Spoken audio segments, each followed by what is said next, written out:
पिता समान, और बोले कि आप ही सबके इंद्र हैं, मैं तो आपका पुत्र समान हूँ। अच्छा, इंद्र ने इतनी विनम्रता दिखाई? हाँ, पर शायद ये विनम्रता एक माया भी थी। इंद्र की इन मीठी बातों से प्रभावित होकर रजी ने तथास्तु कह दिया, मतलब उन्होंने इंद्र पद स्वीकार नहीं किया।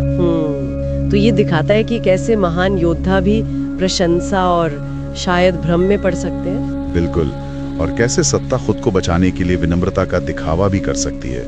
ये शक्ति, विनम्रता और शायद माया के बीच का एक जटिल रिश्ता दिखाता है। राजा रजिश की कहानी तो शक्ति और विनम्रता पर सोचने को मजबूर करती है। सही कहा। वहीं इसी ब्रह्म पुराण में नहुष के वंश में एक और राजा है ययाति।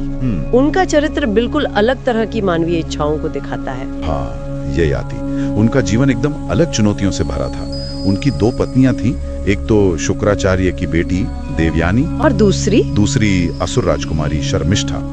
इनसे उनके 5 बेटे हुए, यदु, तुर्वसु, ध्रुव, अनु और पुरु। ययाति खुद भी तो बहुत प्रतापी राजा थे ना? हाँ, बहुत। इंद्र ने उन्हें एक दिव्य रथ भी दिया था जो मन की गति से चलता था। उससे उन्होंने पूरी पृथ्वी जीती थी। लेकिन उनका असली संघर्ष तो तब शुरू हुआ जब उन पर बुढ़ापा आने लगा, है ना? हाँ बिल्कुल, वो भी और भोग विलास करना चाहते थे, दुनिया के सुख भोगना चाहते थे। तो उन्होंने अपने बेटों से एक बड़ी अजीब सी मांग की। क्या मांगा उन्होंने? उन्होंने कहा, कोई अपना यौवन, अपनी जवानी मुझे दे दो और बदले में मेरा बुढ़ापा ले लो। अरे, ये तो बहुत ही अजीब मांग है ना? उन्होंने पहले बड़े बेटों से पूछा, यदु, तुर्वसु, द्रुह्यु, अनु, सबने मना कर दिया। क्यों? सबने कहा, पिताजी, बुढ़ापे में तो बल, रूप, बुद्धि सब कम हो जाता है, बीमारियां घेर लेती हैं, ये कष्ट कौन सहेगा? व्यावहारिक बात कही उन्होंने। हाँ, पर ययाति को बहुत गुस्सा आया। उन्होंने सबको श्राप दे दिया, खासकर यदु को, कि तुम्हारे वंशज कभी राज सुख नहीं पाएंगे। ओहो, श्राप भी दे दिया? हाँ। आखिर में सबसे छोटे बेटे पुरु ने पिता की आज्ञा मानी। पुरु ने? हाँ, पुरु ने। उन्होंने अपना यौवन पिता को दे दिया और उनका बुढ़ापा खुद ले लिया।